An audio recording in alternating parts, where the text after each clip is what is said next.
Yuhui, aku mau berbagi cerita road trip Jawa Bali yang udah kami lakonin belasan kali dan tambah sering aja sejak adanya tol Trans Jawa. Mungkin kalau di total-total aku udah road trip Jawa Bali ini 20 kali lebih. Nah, dengan ada tol Trans Jawa ini, prediksi atau perkiraan waktu itu bisa lebih tepat. Aku biasa berangkat dari Jakarta itu kurang lebih jam 4 pagi. Karena kita udah tidur, cukup istirahat, bangun pagi, segar kondisinya, siap capcus jalan. Kondisi tol Jor dan tol MBZ itu relatif ramai lancar. Begitu turun di kilometer 47 di tol Cikampek, ini cukup padat merayap karena kan ketemu dengan truk-truk besar. Dan ini akan terus sampai kurang lebih masuk ke pintu tol Cikampek. Habis itu juga masih cukup padat, tapi so far sih jarang ada hambatan kecuali kita salah timing, yaitu kita berangkat di peak hari orang liburan massal. Kayak contoh tahun 2023 ini kalau kita berangkat tanggal 18 malam sampai tanggal 19 itu pasti rame banget. Nah, yang perlu kamu lakukan selain mempersiapkan kendaraan dalam kondisi prima, juga siapkan e-money atau flash, kalau bisa generasi yang bisa di top up lewat handphone. Pastikan juga kita punya aplikasi untuk top up. Kalau aku biasa pakai MBCA. Kenapa? Takut-takut kita kurang. Nah, kalau aku biasanya top up pertama itu aku lakukan 1 juta. Karena untuk 1 kali perjalanan sampai Probolinggo Timur itu akan butuh kurang lebih 860.000. Yang kedua, aku isi bensin dari Jakarta itu full biar aku nggak bolak-balik ke rest area. Karena kalau lagi musim rame liburan gini, jangan sampai deh kita buang waktu di rest area. Bisa macet banget. Kadang-kadang keluar masuk rest area aja tuh bisa 40 menit sampai 1 jam. Belum istirahat di sana ya. Nah, untuk tol Cikampek sampai tol Brebes itu kondisinya kayak gini. Kadang-kadang padat banget karena banyak truk-truk yang lambat dan saling mendahului. Ya udahlah, maklum aja ya, mereka juga membawa beban berat seberat kehidupan. Paling kecepatan ditempuh di bawah 60 km per jam. Nggak apa-apa, sabar aja, yang penting selamat, nggak usah terpancing emosi.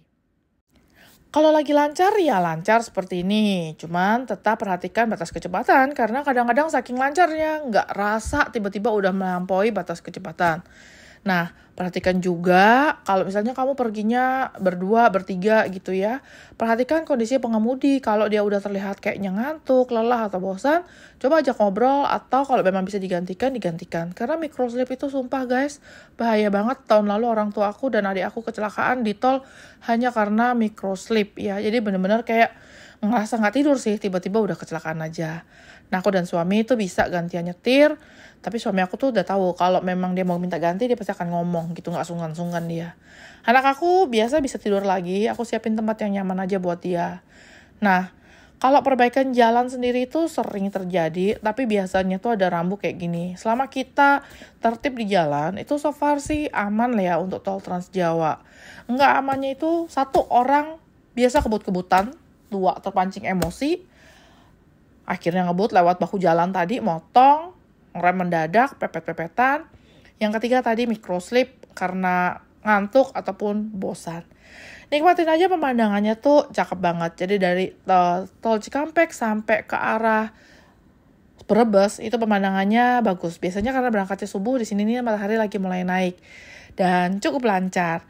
Nah, nanti itu setelah lewat Semarang ke arah Solo, pemandangannya cakep banget. Sambil dengerin musik juga bisa. Pokoknya pastiin aja nggak bosan, biar perjalanannya tuh tetap nyaman sampai di tempat tujuan dengan selamat. Untuk rest area sebenarnya nggak perlu khawatir, karena di tol Trans Jawa ini rest area cukup banyak. Tapi tadi kalau lagi musim liburan, tuh dia sering penuh dan padat. Sehingga kalau aku sih minimalin untuk berhenti berkali-kali. Kalau aku isi full bahan bakar dari Jakarta, itu mobil Yaris atau mobil Sienta aku itu bisa sampai kilometer 429 Ungaran. Artinya sudah jalan lebih dari 450 kilo. Nah, kamu selesaikan dah dengan kondisi kendaraan kamu. Nah, ini anak aku udah bangun nih. Jadi biasa aku memang gak kasih HP sampai di rest area 429.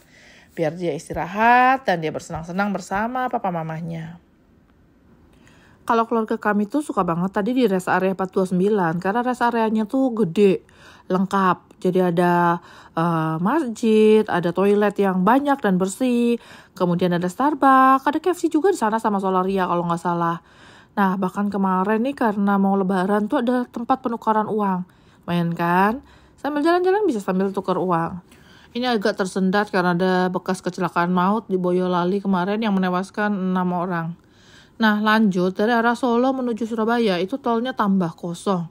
Di sini juga merupakan salah satu jalur yang sering terjadi musibah kecelakaan karena tadi kosong. Kita cenderung mau ngebut dan kondisi fisik mungkin juga udah cukup capek. Orang tua aku sendiri mengalami musibah kecelakaan tahun lalu tuh di ruas tol ini, tapi sudah di Jawa Timur situ. Nah, kayak gini tiba-tiba ada yang motong, tapi nggak usah dibawa emosi, biarin aja. Ya udah, pokoknya kita fokus aja, jalan, nggak usah terpancing emosi, jaga batas kecepatan, jaga jarak, dan antisipasi. Pasti insya Allah amanlah perjalanan kita. Jadi Jakarta-Surabaya biasanya ditempuh dalam waktu 9-10 jam saja perjalanan, total jarak kurang lebih 800 km. Untuk info tarif tolnya, nih aku spill ya. Desari 13.500, Jor 16.000, kemudian Cikampek 20.000, Cikampek sampai Semarang 357.500, Semarang sampai Warugunung 359.500. Kemudian yang 5.000 ini tol di Surabaya.